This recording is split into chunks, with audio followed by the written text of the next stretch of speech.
Our freedoms are being eroded more and more and more every day. The problem is too many people are suffering from ostrich syndrome. They need to take the head out of the sand and just look what's happening all around you. Uncle Sam has got his hand in your pocket and he's after your wallet, let alone all your freedoms.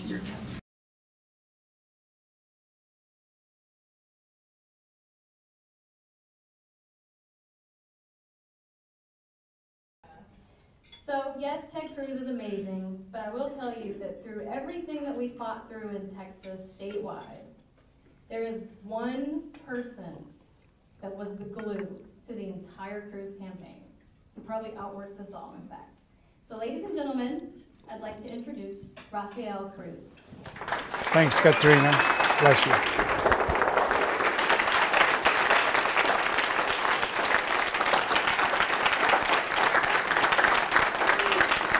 Thank you. Thank you.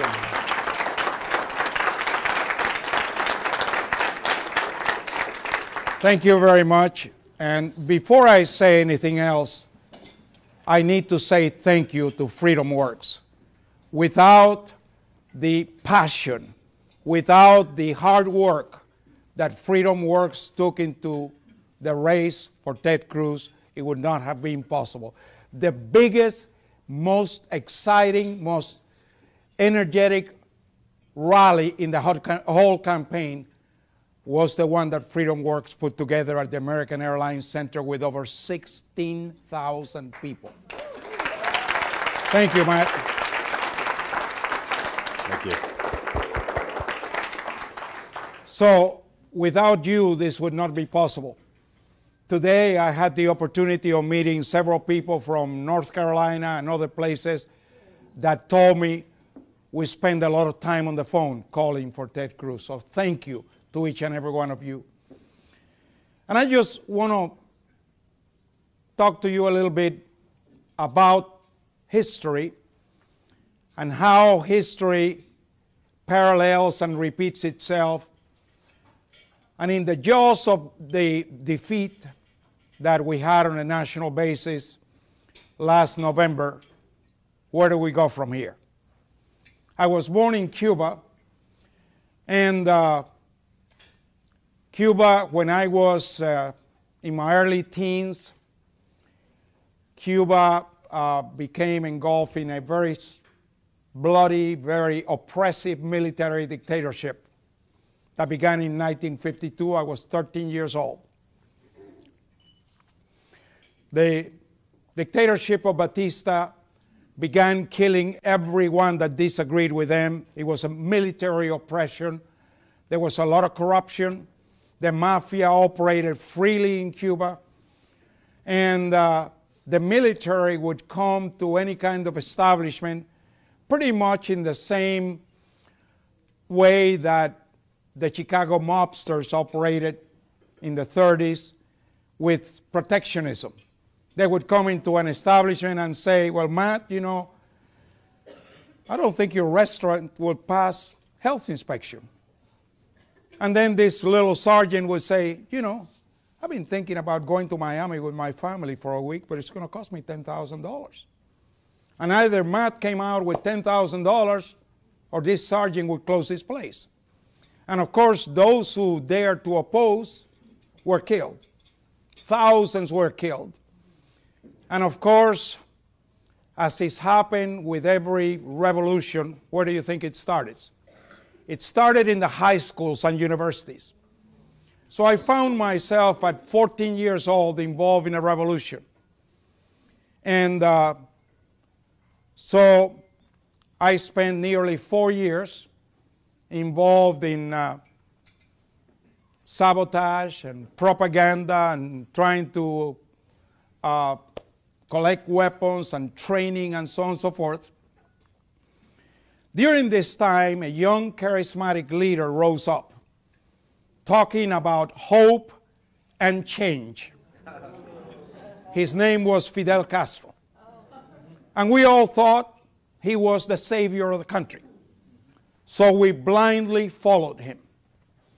And I did so for 4 years.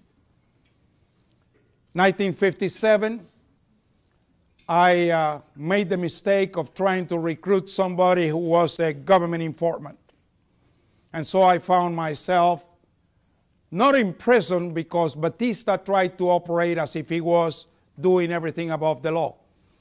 I was in an army garrison. Not technically in prison, but in a cell in an army garrison. Severely tortured, beaten half to death, in a little cell about 7 foot by 7 foot, with nothing but a concrete floor and about a 1,000-watt reflector on top. And they would beat me to a pulp to where nothing hurt. You were totally numb. They would throw you in that prison cell for about 4 hours. Now let me tell you, 4 hours later, even your hair hurt. And then they would take you out and do it again. And this went on around the clock for several days. But you know, God had other plans for my life. I thought I was going to die because I had had friends that had been in the same position and a few days later had appeared dead in some street after being picked up by the army before. I truly thought I was going to die, and that's actually what gave me the strength to go through this torture. I remember the last day I got taken out of my cell about 2 o'clock in the morning, put in a jeep with 4 other soldiers. There was one with a pistol in his hand. There was another with a hand grenade and his finger on the ring. And they drove out of the army garrison, and they said to me, look, they're going to kill you in the morning. We just wanted you to see the city for the last time. And they drove around the army garrison. I guess they were figuring, what I figure is they just want me to make a break for it so they can shoot me. So I just sat very quietly in the jeep. They turned around, came back to the army garrison, and that actually must have been God directing me because that was the right decision. That morning, the colonel decided to turn me loose. They brought me to his office and he said, we're going to release you, but if a bomb explodes anywhere in the city, we're going to pick you up. And I said to that colonel, how can I be responsible for what other people do? He looked me in the eye, he said, I don't care. If a bomb explodes in this city, we're coming to get you. Well, I got home.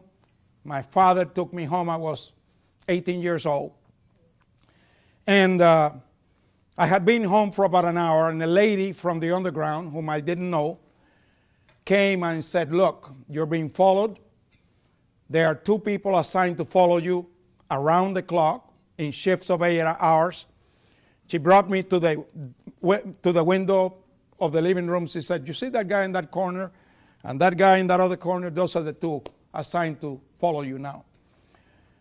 So I said, well, I want to go to the mountains. And she said, I'm sorry, it's impossible. Batista had at that time a very substantial raid, had the mountains surrounded. And she said, the revolution says the best thing you can do is leave the country. So I would not jeopardize other people that were involved. So I figured, well, what's the best way to get out of the country?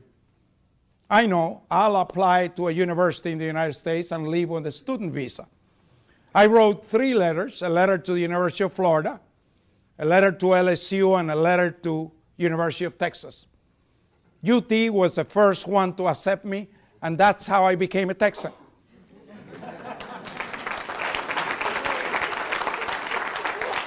So with my letter of acceptance from UT, I went to the American Embassy, got a 4-year student visa, and then all I needed was a permit from the government to get out of the country, to the equivalent of the FBI or the KGB, you could say. And a friend of the family who was a lawyer, he bribed somebody in the government to stamp my passport. So one morning, with the car in the garage of my father's house, I laid on the floor of the back seat. my father drove to Havana, and I boarded a ferry boat to Key West. Landed in Key West with nothing but just a few dollars sewn into my underwear. My mother was so afraid they were going to steal my money, what little dollars my father could scrounge, that she sewed a pocket in my underwear. And I only had enough money for my bus fare to Austin and maybe to eat a couple of hamburgers along the way. Got to Austin, went straight to the university office of student affairs, and I said, well, here I am. It was a month before school started. And I said, well, I need a job. I don't have any money. Well, within 24 hours, they sent me to the IRS and within INS, and within 24 hours, I had a Social Security number, a valid, legal Social Security number.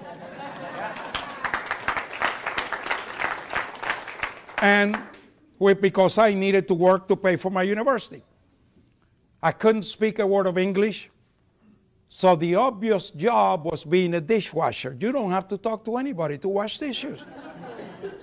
So I got a job as a dishwasher, worked full-time, went to school full-time. And at the beginning of 1958, I learned English very quickly.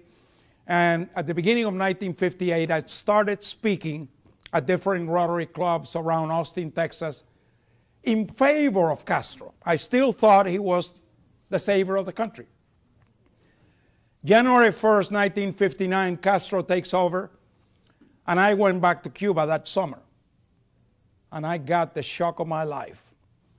That same man that had been talking about hope and change now was talking about how the rich were evil, how they oppress the poor, and about the need to redistribute the wealth.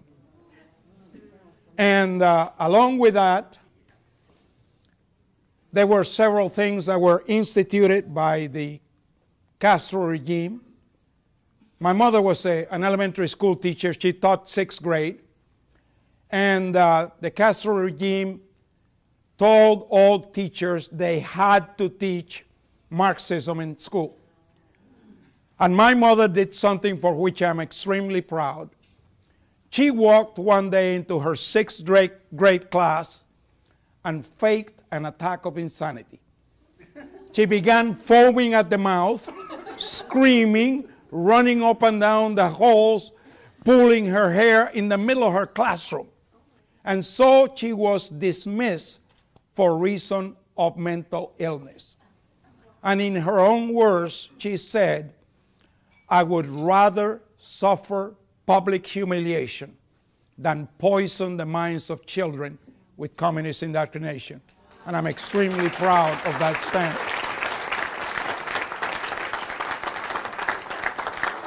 But anyway, I want to share some of the things that occurred in Cuba because you're going to be able to draw your own conclusions with what we see in this country. For example, soldiers would come into a kindergarten and would say to the children, okay, children, come on, close your eyes, pray to God for candy. And so all the children, come on, pray to God for candy. And then after a couple of minutes, they will say, okay, where's the candy? No candy. Okay, close your eyes again and pray to Fidel for candy. And then while the kids had their eyes closed, they would drop candy on top of all the desks. See, the reason I bring this story is this. Because of what I experienced in Cuba, I have become a student of how communism operates. And you see, there is a reason why you see such an antagonism to religion. Because communism necessitates the destruction of religion for one reason. Communism needs for government to be your God. So there cannot be any alliance to anything but government. So an alliance to God must be destroyed. That's why socialism and anti-religion go together. Doesn't have anything to do with a social issue. It has to do with the fact that socialism wants you to think of government as your God. It is not a coincidence that every time our president quotes the preamble of the Declaration, he always omits by our Creator when he talks about those inalienable rights, which he has trampled upon all three of them.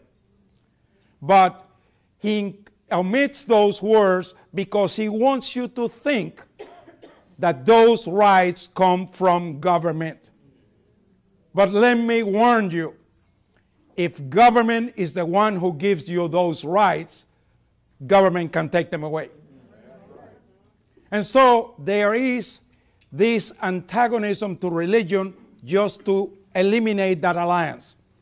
The second area is destroy the family. Destroy loyalty to the family. Those same kids, even from kindergarten, were told, if you hear your parents talking against the government, it is your civic duty to denounce your kids, to your parents. Denounce your parents. Go turn them into the police. You remember the chantings in the kindergartens here? You remember those? It's the same sort of thing. He is your God. That's your alliance, not to your parents. We see systematically taught in our high schools today that kids do not have to hear their parents, that they can make their own rules and not even live by what their parents. So there's no guidance from the parents. And there is a concerted effort. Why? Government must be their God. Now, we look at what happened then. Since the rich became evil, Castro began confiscating all the wealth. And by the way, all the wealth didn't mean multimillionaires. Why do you think there's so many thousands of Cuban doctors in Florida? Because they all had to leave Cuba. Because doctors were rich. And so the Castro government began confiscating all their property. Not much different from this plan to tax you at a higher rate if you and your family, you and your spouse make over $250,000. You're rich. So they must confiscate more of your money. And let me tell you, that's what that taxation is. It's confiscation. It is your money. It's not the government's money. But the government makes you think that is all comes from them. No. It's our money that he is taking to do what? To hand out money to people to keep them from doing what they're best at doing. Of course, the other thing that is a tremendous misconception, you hear people saying, well, in communism everybody is the same. Nothing could be further from the truth. In Cuba you find three very distinct classes, as in any socialist government around the world. Number one is the party. And the party, they have all the money, they have all the power, they have all the control. They live like multimillionaires. The second class is the army. They are the enforcers. They do very well. They're the ones who now carry out the extortion of the people. And then there's the third class, that's the people. Now I must say, in Cuba, there truly is equality among the people. They all equally starve. To give you an idea, before Castro, Cuba had the 8th highest income of any nation in the world. Today, the average salary is between $14 and $20 a month. I have a cousin who is a university professor in Cuba, has a fairly high-paying job in Cuba. She makes $20 a month. Food has been restricted in Cuba to the tune of, for example, meat, a half a pound per person per month. Most of us just ate a half a pound of chicken. That's the ration for a month in Cuba. Now, you still have to pay for it, but that's all you can buy. And the same thing is true with everything. So what happens is those who have relatives in the U.S. that can send them a little money in dollars, they can buy food in the black market at exorbitant prices. Guess who runs the black market? The government runs the black market. So they get it coming and going. Now, besides that, with the destruction of all kinds of moral values, for example, I was at a banquet in Mexico a few years ago, and sitting next to me was an engineer from Mexico that had just come back from Cuba. And when he learned that I was originally from Cuba, he said, you know, I just had a very sad experience in Havana. I was staying at a hotel. I would get back to the hotel about 6, 7 o'clock in the evening. There would be maybe a dozen young girls, 12, 13 years old, saying, sir, for a plate of food, I'll go to bed with you. A year later, I'm in Miami, and I meet a university professor. And I tell from Cuba, he had just come, and I tell him this story, and he says to me, oh, casual prostitution is much worse. So I asked him, what is casual prostitution? And he said, well, that's the housewife that during the weekends she goes and shacks up with the tourists so she can feed the kids during the week. That's what's happening in Castro's Cuba. Now, let's look at what's happening here at home. If we see the destruction of our economy in this country during the last almost 4.5 years, it's really appalling that in 4 years we've increased our debt by over 60%, that we have some of the highest unemployment that we've had in years and years. As a matter of fact, as I was this afternoon sitting at the panels that you had, there was a panel on how to reach minorities. And you know, all we have to do, and there was Mr. Gonzalez mentioned something about Hispanics being uninformed or deceived. Well, the same thing is true with the black population. As a matter of fact, if we could communicate the truth, not only to the Hispanics but to the black population, all blacks should be Republican and all Hispanics should be Republican. But what happens is that we have been guilty of following two things that we have to totally throw aside. Number one is political correctness. We have been destroyed by political correctness.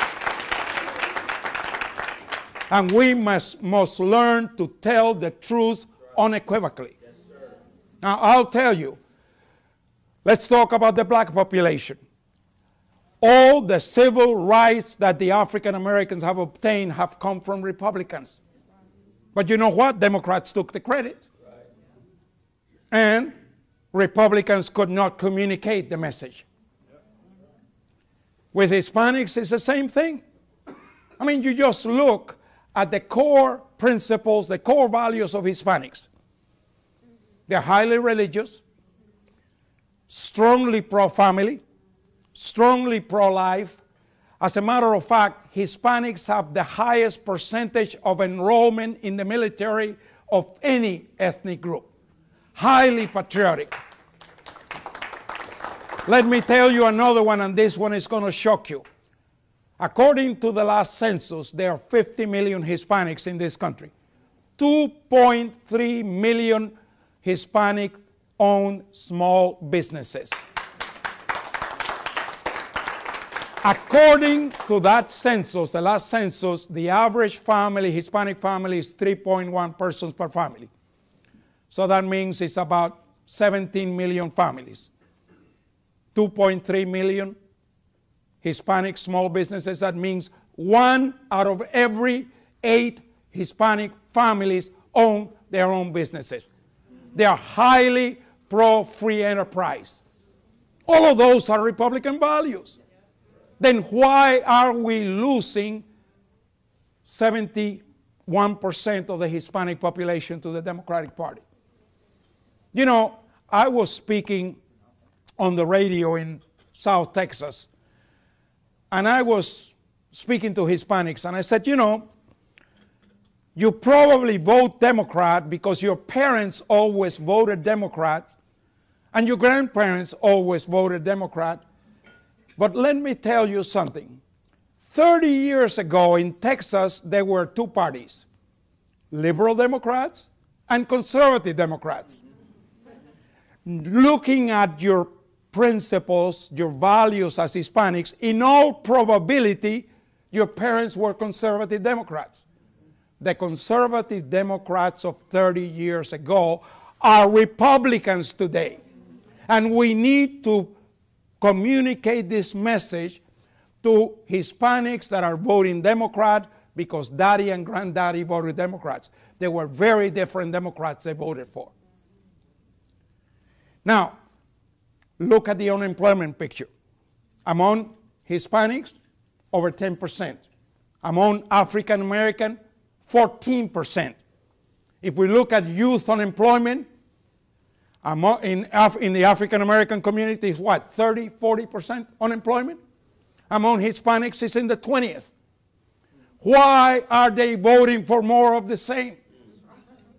Now, you know, we need to look at what happened and what happened wrong in the last election. One of the things that I was so sad to hear and to see is that every time I saw someone confronting Romney because he was rich, he almost seemed ashamed of being rich.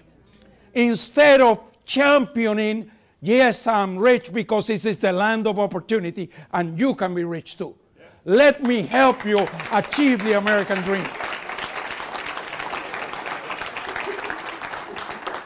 We need to change our message. And we need to show them. You know, as a matter of fact, someone again in the panel was talking this afternoon about the Democrats being the party of the poor. And that's the truth. The Democrat is the party that's going to keep you poor. You want to get out of being poor? Then you need upward mobility. You don't need a handout, you need a hand up. And that's what we need to portray. Look, do you want to live in mediocrity? Because that's all that the entitlements are going to do for you. Keep you living in the lowest socioeconomic scale.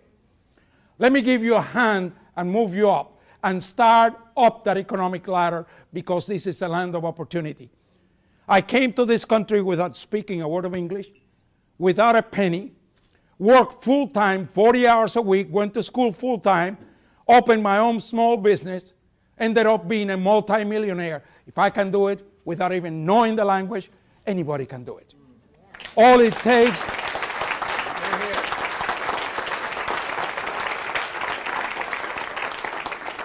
takes is determination, perseverance. And like Winston Churchill said, never, never, never, never give up. And I'll tell you, what do we need to do from here forward? We need to do more than just preserve the status quo. We need to stop listening to the establishment. Because the Republican establishment is saying, and I'm hearing it very loud, all the Republicans need to move to the left. We don't need to move to the left. We need to offer a clear alternative to the socialist policies that are going on in this country.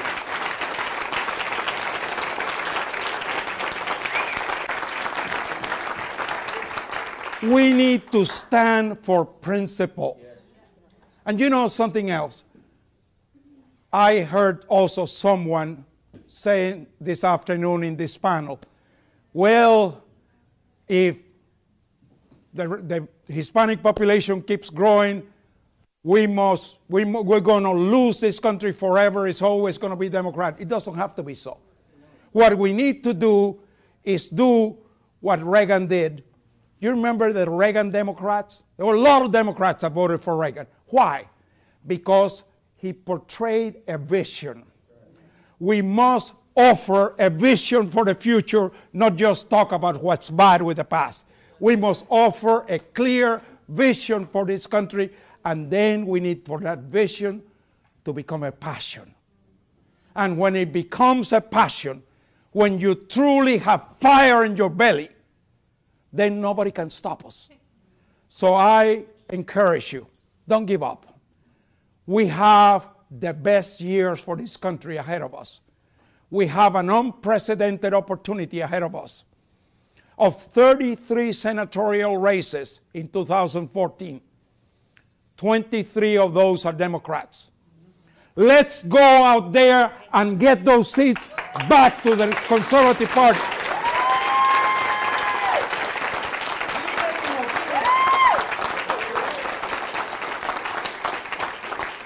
We can do it. And you know what? In this room are the leaders that can make that happen. Each one of you is a leader. You can influence thousands of people. But you know something? I'm going to encourage you to do something else beyond the grassroots. And I'm going to encourage you to do something that I'm doing myself. Not just to try to change one voter at a time, but I want to challenge you to try to influence leaders who can in turn influence thousands. If we do that, we are going to make this country again that shining city on a hill that Ronald Reagan talked about. Thank you. God bless you. God bless America. Thank you, Mark.